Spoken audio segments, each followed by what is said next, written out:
Hey, this is Mike McAdam from GenX Guitar. Today, I'm going to give you my tips for how to get perfect pitch.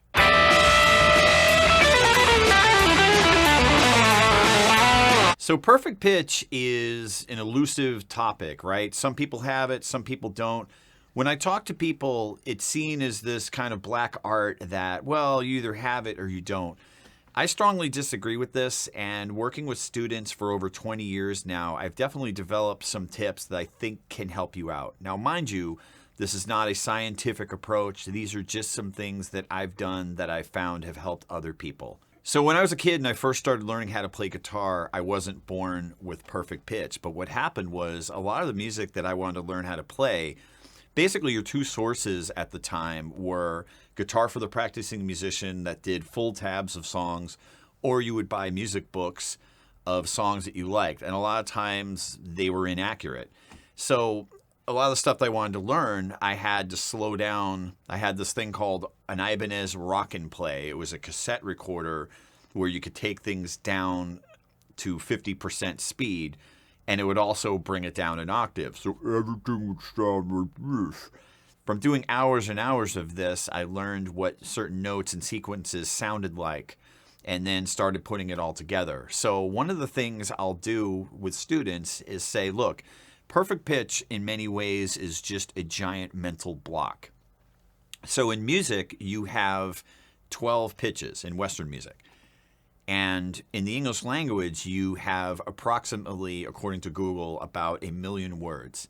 So if we have a functional vocabulary of, say, 100,000 words, getting mastery over 12 pitches seems relatively easy, right? So here are some ways that I would recommend going about trying to get perfect pitch, or at least improving your pitch. So for guitar players, the first thing I would recommend is when you tune your guitar, actively tune your guitar. What do I mean by this? So a lot of times I'll see people just hitting the notes, getting it on the tuner, that's right. But what you want to try to think about is, what does that note sound like before you play it? And really try to get those pitches burned into your brain. What I always say is start with one.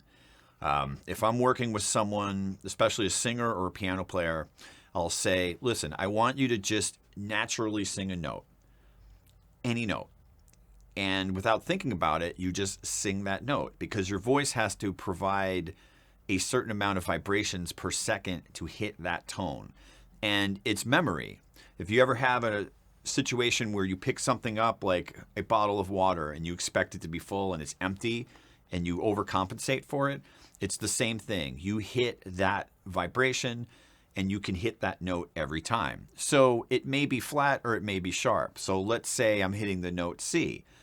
I hit that note C, and if I can produce that every single time, what you can do is hit it, try it a minute later, hit it, try it 5 minutes later, try it a day later, etc.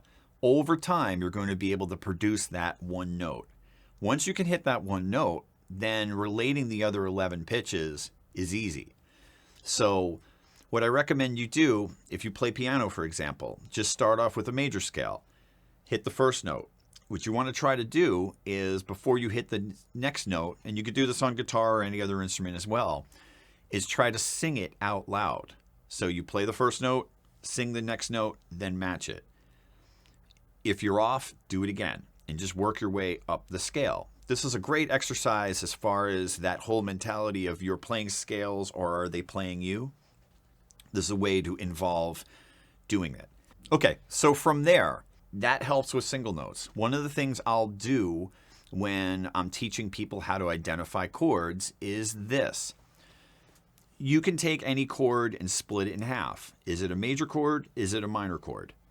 Start off with that. Sometimes you'll have seventh chords, which confuse people because they are technically major chords, but they have that flat 5 interval in them that makes some people mistake them for minor chords sometimes. But just start off with major chords and minor chords.